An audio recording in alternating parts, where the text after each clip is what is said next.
thanks for joining me. Got a little job on today. We're going to be putting laminate floor down over this whole area. Now this is the kitchen diner, and it's had a wall that's been knocked out just here. So we have got a little bit of just a slight discrepancy between the two floors, but not a lot. Not a lot. I could put self-leveling down, but what I've done is chiselled out the high spots, so now we're completely level, and all I've got to do is just fill in the dips now. If we get the level across the two surfaces, you can see now that we're spot on there. It's nice and level right across the gap. So yeah, we'll just fill that with a bit of cement, get it nice and level, let that go off, and then we can start laying. This flooring that we've got, this is beautiful. It's quite thin, but it's made of like a plastic fibre resin. So it's not going to get any water damage, completely waterproof if you like. So with some of the wooden ones, the bamboo ones, over time you can get wood soaking into it and it makes all the edges lip. This isn't going to happen with this one, and it's got this lovely backing on it, like a foam backing on there to help lay it flat. Gone for this light oak, looks gorgeous. So yeah, let's do this bit of floor, then we can get on to putting an under. I'm going to put one layer of under sponge down, and then yeah, laminate. So this is how I took the floor up.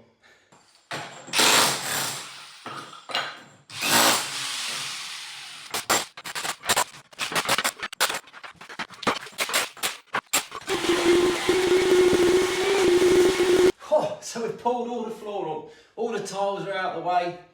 Just going to drop a little screed of cement down here over this uneven bit just to level it up. Just make sure that's nice and level, and then we can leave that to go off while we carry on. Yeah, looks good. Get the hoover out, we'll give that a hoover out, get every last bit of dirt up. Okay, so I've got the liner from the original laminate that was down. We can reuse this one. It's just like a foam backing just to give the floor a little bit of protection. This white insulation only went down about 6 months ago, so we'll reuse it. Saves throwing it and yeah, wasting it. Next thing we've got to do is just get the measurements of the floor. I've just got to lay this out, set it out, because obviously the length of these boards varies depending on what mate you're using. So we want to start off from the corner and work our way down. Now we need an air gap around the outside, an expansion gap between 5 and 10 millimetres, all the way around the outside. And we've obviously got the skirting boards to go back on, which is going to cover the gap. Just see, roughly lay it out and see how the gap lies with this. Yeah, and we've easily got half a board that end on there. So I think what we'll do is move everything across slightly.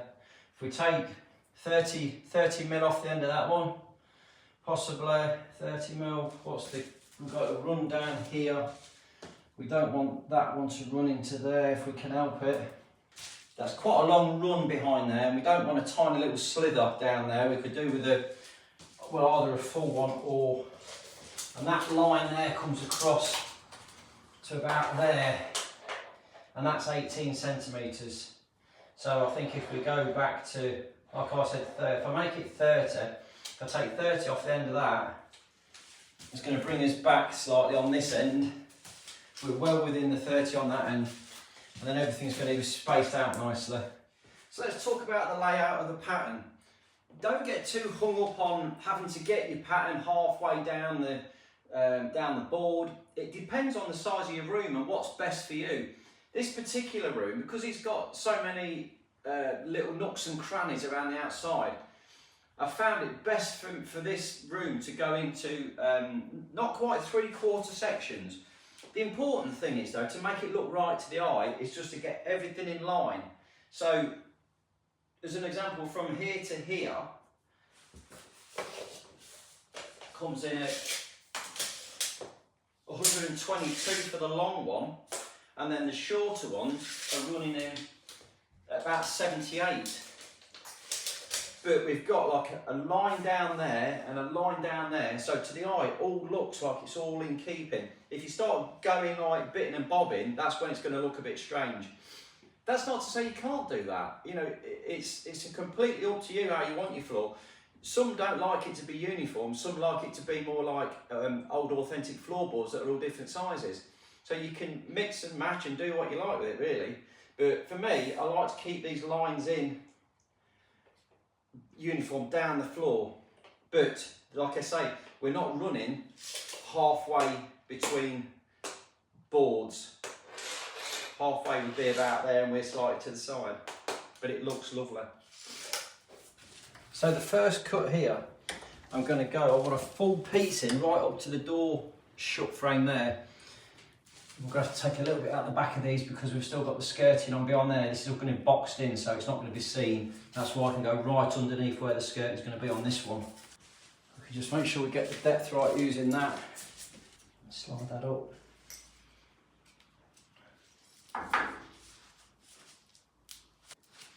Yeah, that's about right. Let's go outside to the saw. I've got my Milwaukee hacksaw. Love this bit of kit. It's great for doing these long cuts that are a bit tricky. Just whiz a piece off of there, and then we can slide that in, and it just fits nicely around that skirting. And we're just more of the same, really. Cut these back, click them in place. I've got just a small piece here to go into the corner recess there, which I need to cut that to 22. Let's go out to the mitre saw and we can whiz that off.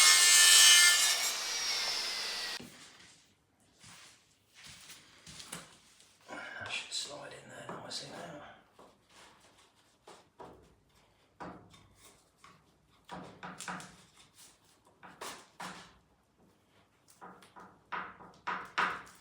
Perfect. Okay, so we can start laying these properly from right to left. And we can hook these in now, get that into its rightful place.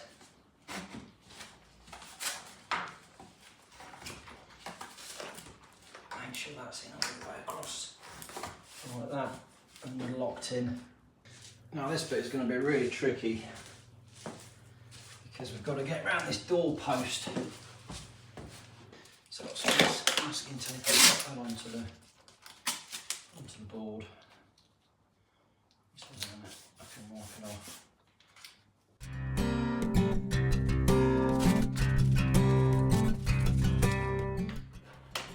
Okay, so at that point now we said that's got to go 40mm to get that into its place under there. So 40mm is to there.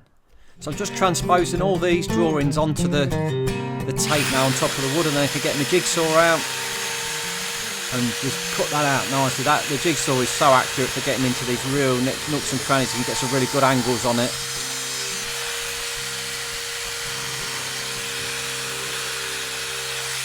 Cut it from underneath, you don't get the marks on the top. We'll see.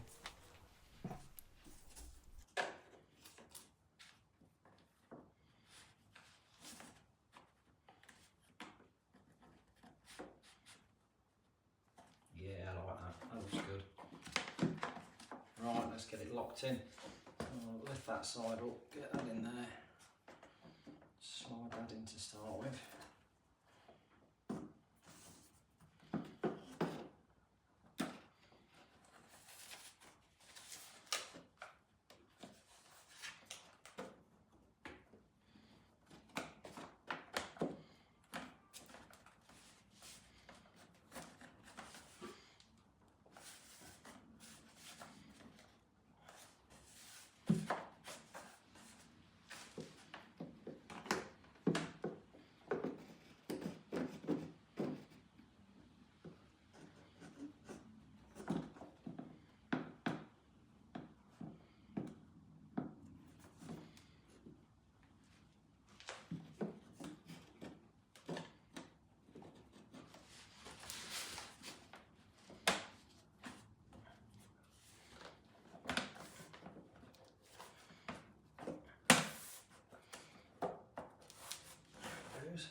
full one from here, like we originally said.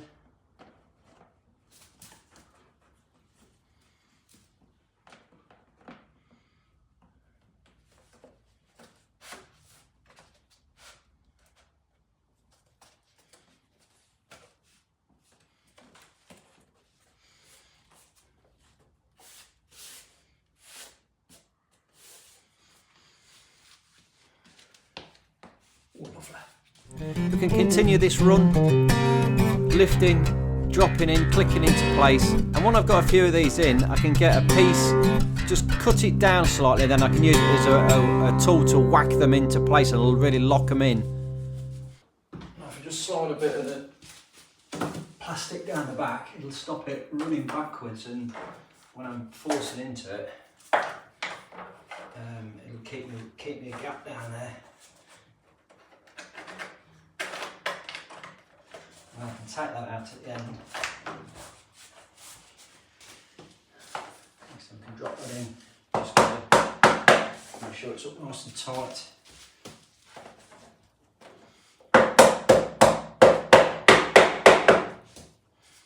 You hear that locking in as you bash it.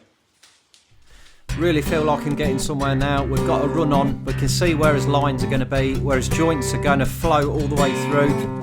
We know we've got his spacing right, so it's just a case of more of the same. Drop it in, tap it in, lock it into place, and there you go. We've got half the room done pretty much now. Put some more of the underlay down, just tape that to stop it moving about, and then continue laying the floor in, measuring, cutting, tapping it in, until we get to some tricky bits again. Look, this is where we've just got to transpose it onto there. Got a nice semi-fine, but it's not the finest blade, it's a medium metal blade in there. It's great for this kind of work though. They call this one an aluminium blade, but it works really well on this plastic PVC. Gives a really nice clean finish to it.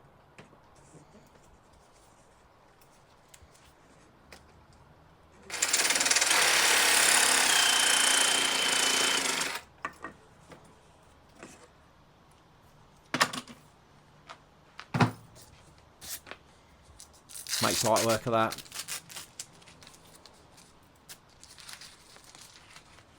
go and try that. Now I've got to get this edge in first, as close as we can. Lift it up slightly, drop that in.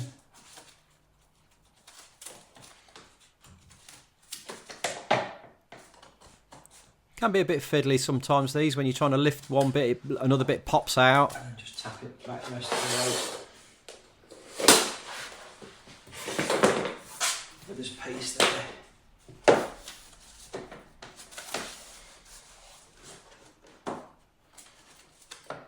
That's just right in, so hopefully that'll be a bit more.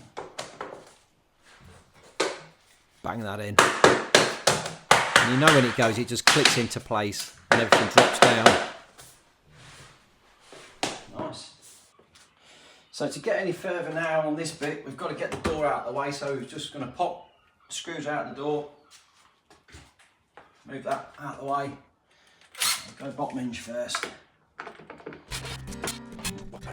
Let's open that up so we can get in to work around these edges. This one's going to be a bit tricky coming back in on itself, but hey, we'll get there. Right, next one, let's go with this run across here.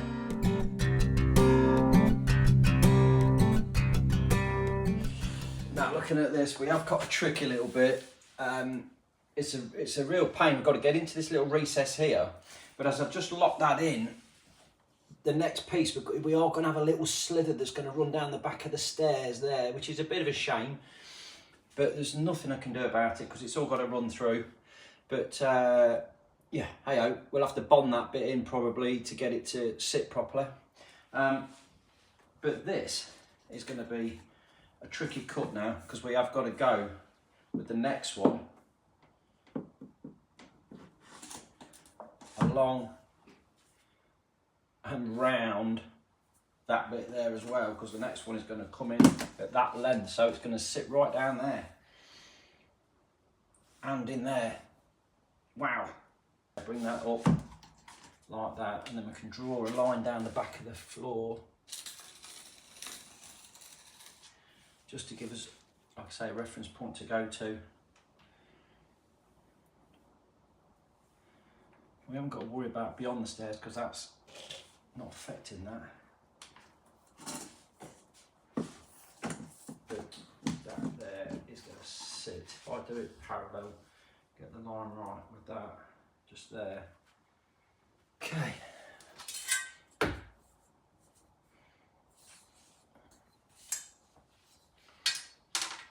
Right, so we're lined up there. That's from that. Let's get the square in.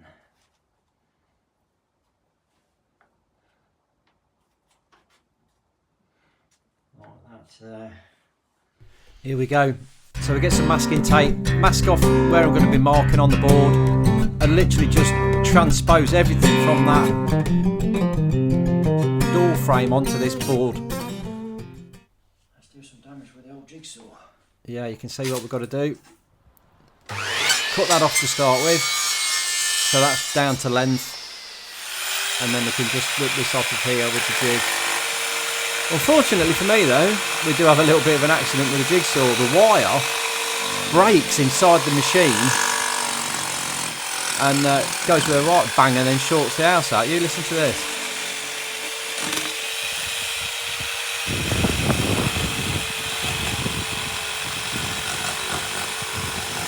It's all going so well.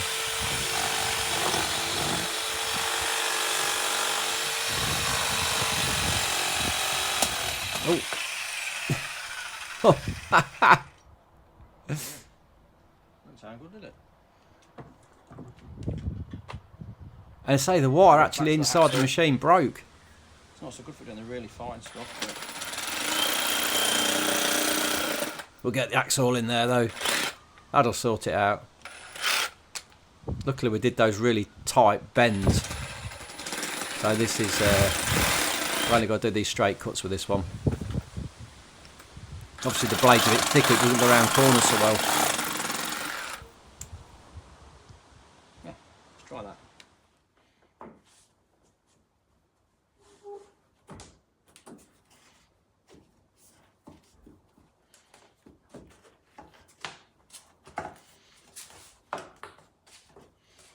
Oh, it's in.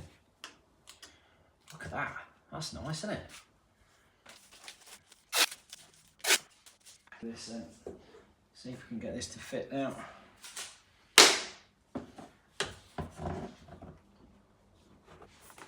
Slide it into that end first, which is easier said than done. Now we've got all this gobbledygook on there. It's not going to go in. Not at that angle, anyway. Here we go. Here we go. Slide across. Oh, it's there. It's there. Yes. Oh, look at that. What a cut that is. What do you make to that? Oh, that was a tricky one. Oh, right, to finish off, ran out of the other underlay, so we've got this stuff which is the square foam. This is a bit easier to put down, to be fair. It sits flat, so rather than trying to curl up all the time. So you get these big sheets that fold out. Same, well, still says it's 2mm thick, but it's just a better quality 2mm. It's a little bit denser, but we should be able to get this where we need it to be and just clean it off. Look at that. And David over. And then just lay that down.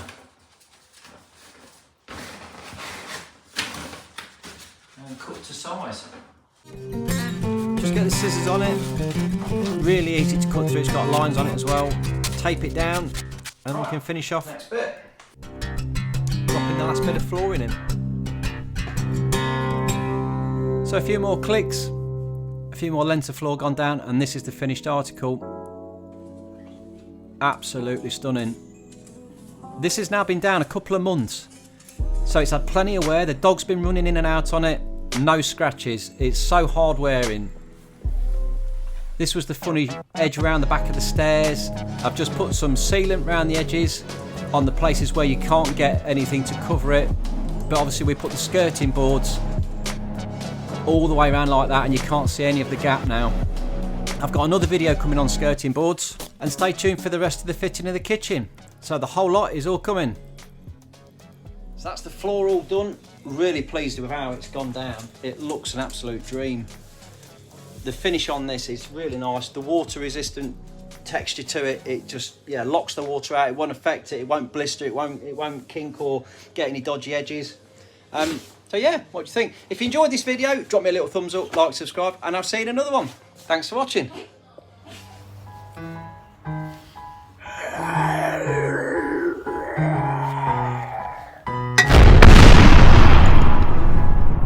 Wake up, today's gonna be a good day. Wake up, today's gonna be a good day.